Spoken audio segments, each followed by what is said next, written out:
Scott Bach joining us from the Association of New Jersey Rifle and Pistol Club. Scott, thank you so much for your time, sir. Hey, Cam, thanks, and great to be back. Well, look, every day, if you're looking, you can see the stories that let us know New Jersey, New York, the area is devastated by Hurricane or Superstorm Sandy, are far from recovered. And the sad thing is, I don't think these stories are getting enough attention. First of all, how did you fare, Scott? Well, it was pretty tough. I'm up in the boonies here in northwest New Jersey, and was without power, running water, heat, or a stove for about 11 days. But I was one of the fortunate ones. So this is the worst storm I've ever seen. And I don't know what you're seeing on the news, but there are still parts of the state that are without power, and obviously there are some folks whose lives have just been devastated. This is biblical in its proportion. Yeah, and look, this is when we need our right to keep and bear arms the most. Oh, yeah. You talk about being 11 days without power, without running water. I'm guessing that, Scott, if somebody had come to your house during those 11 days and they had wanted to try to take what you had, help would not be just a quick phone call away. That is for sure. I mean, look, the first responders did the best they could, but, right. They're overwhelmed. There just aren't enough of them. And in the area I live in, trees were across most of even the major roads. So, one of the lessons of Sandy is, when you're cut off, you're on your own, and you only have what you have on hand. And I can assure you, Cam, that if somebody came to my door, they would have been met with resistance. Right. The Second Amendment rights are so important. Obviously, you've heard gun sales have exploded, and people were arming themselves with everything they could, those who didn't have firearms. So, well, yeah, you talk about living in the boonies. I don't know if you saw the story. I guess the New York Times, one of the bloggers reported on this. Maybe it made the regional news. Sam Dolnick talked about what happened at Logan Hall in Newark. It's a halfway house. When the power went out, all of the locks went off. Apparently, nobody on staff knew how to start the backup generator. So you had at least 15 inmates escape, including some who had, quote, served time for aggravated assault, weapons possession, and armed robbery. They called it one of the largest mass escapes in the recent history of New Jersey's correction system, according to official statistics. All but one of the escapees have since been recaptured.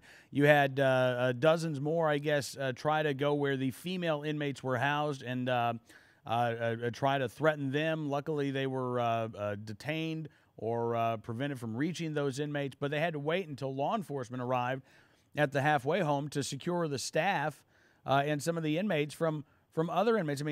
Scott, you talk about, again, first responders doing the best that they can. And they've got all kinds of emergencies to deal with. And, oh, yeah, by the way, sometimes when the power goes out, that means the criminals may be on the street, too. We are just, I hate to say this, but it's the truth. We're just a heartbeat away from lawlessness. And it became so apparent in the aftermath of this storm, I have to tell you, Cam. And to me, that the loss of power and all that wasn't so concerning as just watching these gas lines, these 5- and 6-hour gas lines, and day after day after day, and a sense of not quite panic, but almost just under. This region of the country was, probably just a few days away. The feeling was that it could just be a few days away from a breakdown of law and order. And the thing that happened in Newark that you just talked about is, it definitely is. It points up the issue, but it's ironic. 15 people escaped. But it's another day in New Jersey because under New Jersey's catch and release criminal justice system, right, we have thousands of criminals getting released every day, supposedly having been rehabilitated. The biggest thing I hear from my friends in law enforcement is they keep locking these guys up, and they keep letting them back out on the street, unless you happen to be one of those people who happen to stop coffee on the way to the range, in which case you're going to get a 7 to 10 year prison sentence like Brian Aitken did a few years ago. If you happen to be an honest gun owner, caught by the snare, they'll throw the book at you. But if you're a violent criminal, if you don't get out in Newark when the power goes out, they'll let you out 6 months later.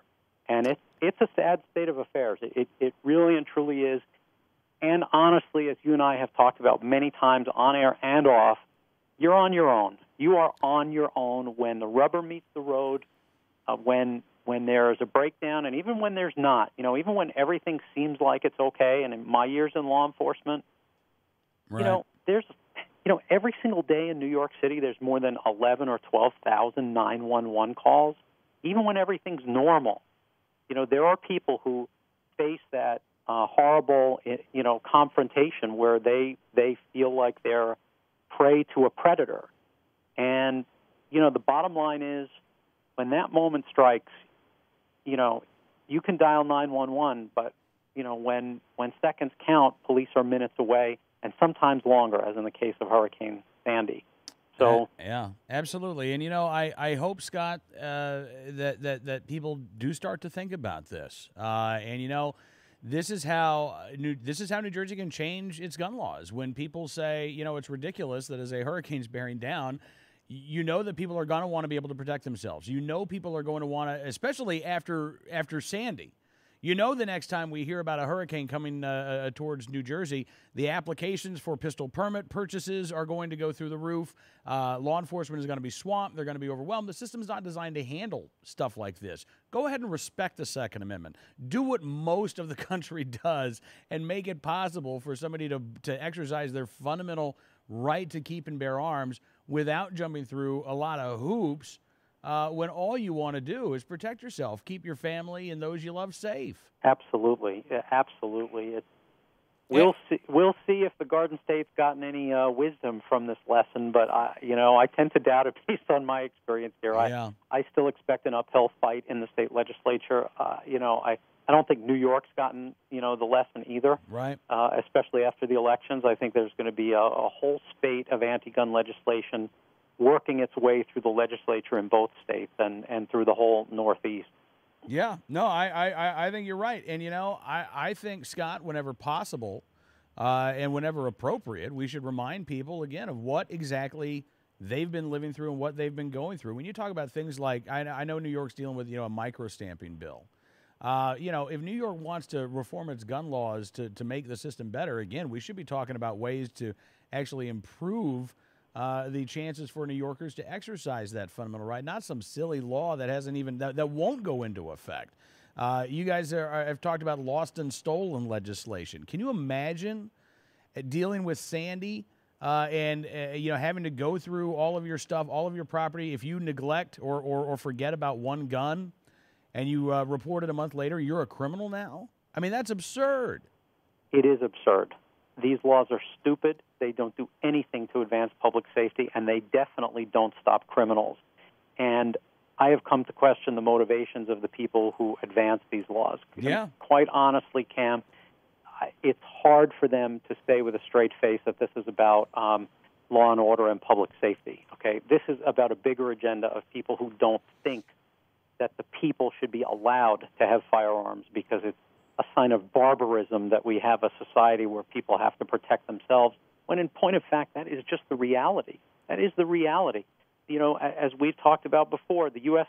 Supreme Court has said many times the police have no duty to protect any individual citizen. Mm-hmm. Okay? You dial 911 and wait 20 minutes, and if you die as a result of that 20-minute delay, you can't sue. Your state cannot sue the police, because the police owe their duty to society as a whole, no individual citizen. That means you are on your own.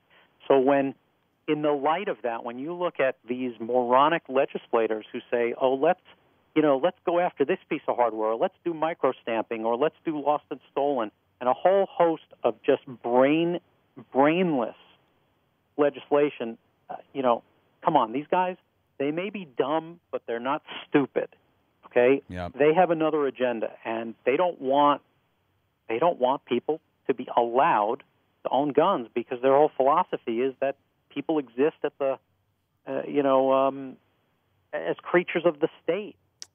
It's crazy, and, Yeah. and we haven't seen it any stronger than we have in the Northeast, and it's got to stop. And the fight continues. Hurricane Sandy or Superstorm Sandy is a warning to everyone in these United States and beyond.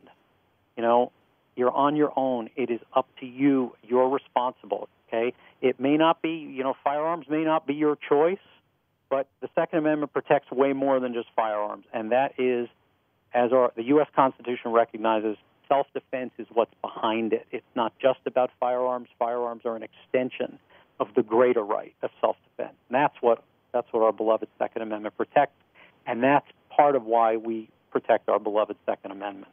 Scott Bach, Executive Director of the Association of New Jersey Rifle and Pistol Clubs, thank you so much, sir, for coming on the program. It is always a pleasure to get a chance to talk with you. Thank you, Cam.